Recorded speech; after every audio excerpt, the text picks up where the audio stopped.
ছোটরা খুব সহজেই আঁকতে পারবে। আজ এমন একটি দৃশ্য আঁকবো। চলো এখান থেকে শুরু করি।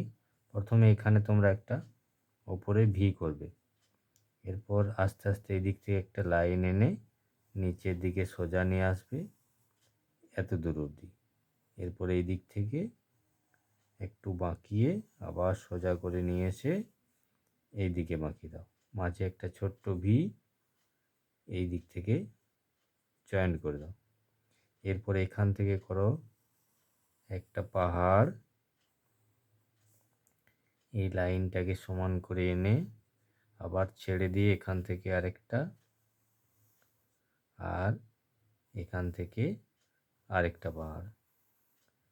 তিনটে পাহাড়, মাঝখানে একটা সূর্য, আর এখানে দূরে একটা সোজা লাইন।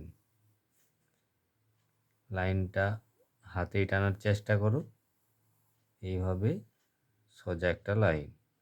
এরপরে এখান থেকে আসবে একটা নদী, আঁকা বাঁকা করে একবার দুবার তিনবার বাঁকিয়ে এইদিকে একদম সোজা নিয়ে চলে এসো কোণের দিকে। এরপরে এখান থেকে ধরো, এদিকে বাঁকাও, এরপরে একদম এই দিকে নিয়ে চলে যাও, এই কোণের দিকে। এখানে হয়ে গেছে। এখানে কিছু ঝোপ করে দাও, এই দিক থেকে কোণে কিছু ঝোপ করে দাও, আর এই গাছের গুঁড়ির নিচে ঘাস করে দাও। এরপর এখান থেকে কিছু গাছের পাতা,